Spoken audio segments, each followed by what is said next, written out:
Hey you guys, it's Peter, and welcome to my channel, Peter Watches TV, where I watch all the TV shows, and then I come over here and I react to them. And today I want to talk about a new Prime original show called Lazarus, based on the Harlan Coben novel. Okay, so I had so many people tell me to watch this show.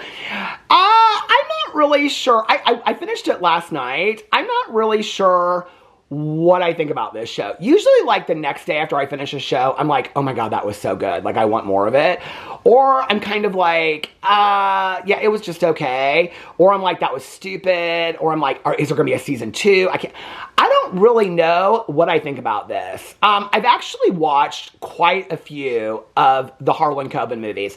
I have like 3 more to watch, and then I think I've watched all of them. I was actually talking about this on one of my other channels the other night.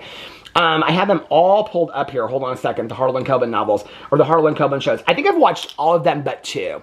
So this was on my list to watch, and like my best friend, she's like, oh my god, I binged it. It was so good, blah, blah, blah, whatever. I was like, okay, I love a good Harlan Coben show, okay? Based on the book. So the movies, or the TV shows, are based on the Harlan Coben novels. So I was like, okay, I'm going to start this. Well, this was a little bit different than the typical Harlan Coben shows. Typically, the Harlan Coben shows kind of go like this, okay? It's like somebody gets murdered or somebody is gone missing, but typically both, okay? Like somebody is murdered, and then connected to the murder is somebody that went missing 15 years ago. So it's like back then and now, back then and now. And then the person that has gone missing has got a new identity. And now they're living in suburbia, and they have like a corporate job, they're married, and they have 3 kids, but you find out that they worked at like a strip club, like in the 90s, okay? There's always some kind of strip club that has, I don't know what Harlan Coben's obsession is with strip clubs, but I feel like 90% of the shows I've watched have a strip club in them, okay? Which, listen, no diss to strip clubs, I just don't know why we need them in every book. So when I started watching this one, I was like, okay, this is a little bit different. There's a paranormal aspect to this that most of Harlan Coben's, the ones that the TV shows that I've seen, don't have a paranormal aspect to it. I will say this, I watched Shelter on Prime too. There is a difference between the Prime shows and the Netflix shows. I don't know if they're produced differently.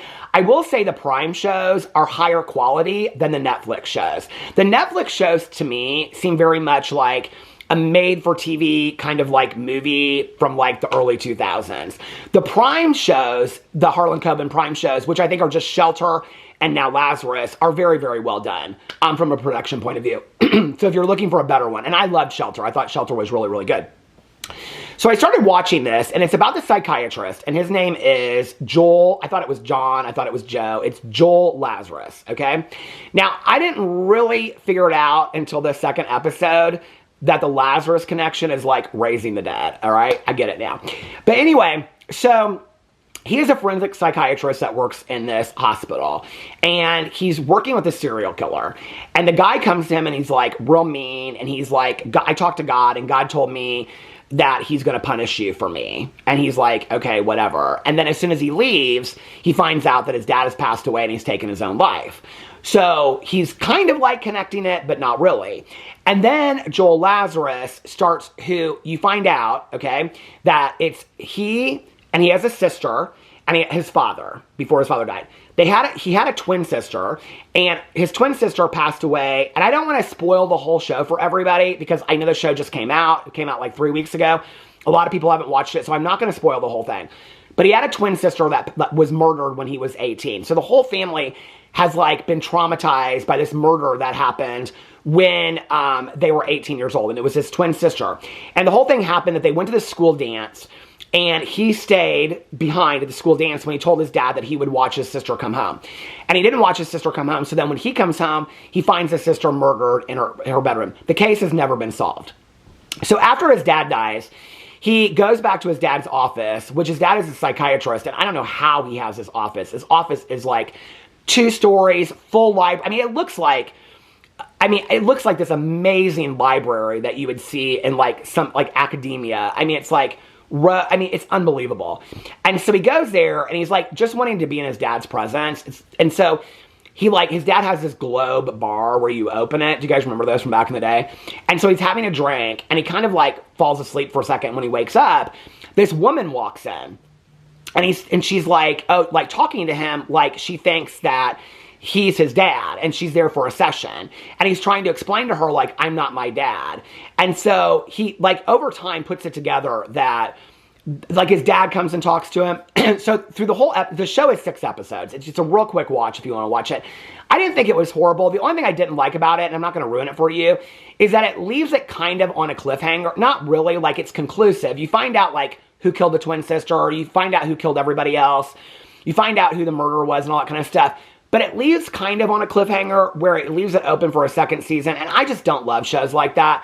Like, I just love it to end conclusively. If a second season comes out, let's be creative enough to come up with that, right? Like, let's not leave it so that if it's not renewed, then we don't know what happens with that piece, if that makes sense. So, throughout the show, what the show's about is that basically he talks to the dead. The dead come to him, but only in his dad's office, where they think that he is his dad and they're having sessions with his dad. But really what it is, it's like memories from the past that live in this room. And so all these victims, because his dad comes to him too and says, it's not just me, there will be others too that were murdered. And so what he finds out is that everybody that's coming to visit him in this room, which ends up being like 5 people, including his dad, are people that were murdered. So then it's him trying to solve the case of his sister, this woman, his dad. He then doesn't believe that his dad took his life. He believes that his dad was actually murdered, and him trying to piece it all together, okay? Now, the background story, and this is where I get really interested in the Harlan Coben shows, the background story to this is that he has this sister, and the remaining alive sister, her name's Jenna, and she's kind of very, like, witchy-poo. Like, I love it. She, like, reads tarot cards, and she's, like, a medium, and she does psychic readings, and that's how she pays her bills. She's dating Joel Lazarus' best friend, who is, like, a police detective that is investigating all of these murders, okay? And Joel is giving him these tips. But Joel has to decide whether or not he's going to tell him, like, I'm talking to the dead, I'm talking to these ghosts and things like that, right? Like, he's got to figure out whether or not he's going to do that. So then it's, like, that's the other guy. And then he's got this boss that she's connected to his dad, and she's connected to these cases from the past and all this kind of stuff. Then the side of it is, Joel Lazarus has his ex-wife, okay? I think her name is Bella. No, it's Bella, because I slowed it down. I was like, is it Ella or Bella? And she's gorgeous. I love her. And she's remarried, but she owns this bar. And of all the bars in London, they always decide just to go to her bar, okay? Because he's still in love with her. Joel Lazarus is still in love with her. And she has a son.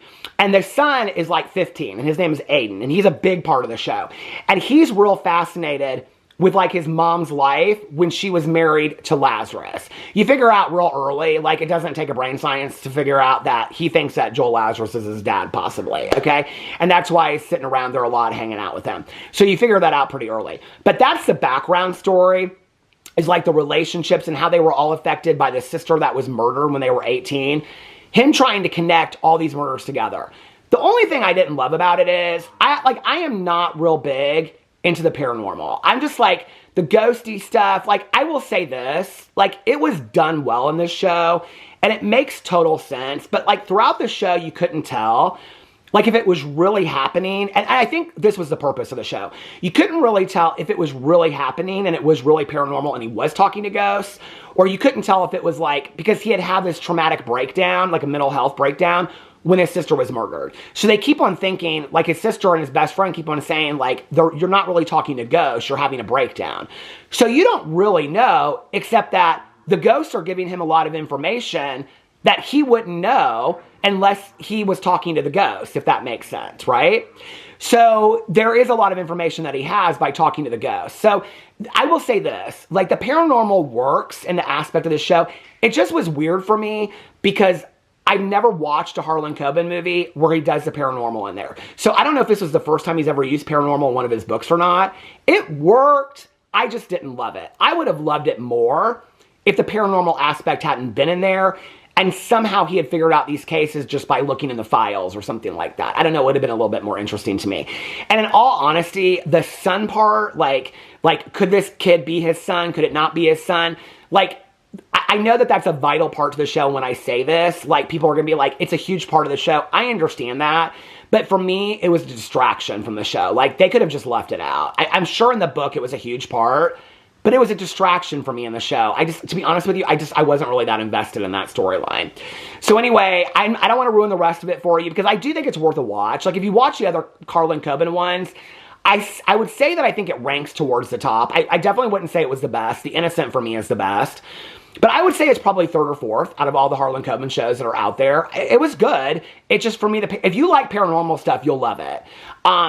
It just kind of missed it for me a little bit. But other than that, I thought it was great. I thought it was really well done. It was beautifully shot. It rained most of the time, so it was scary. Oh, I will say this. Some of the Harlan Coben shows don't really scare me. This one kind of did. And it wasn't because of the ghost aspect. It was because they're running down alleyways and you don't know who the killer is and somebody's watching somebody, and it's really well done. So anyway, let me know if you've watched it in the comment section below. I love you guys, and I will see you tomorrow. Bye.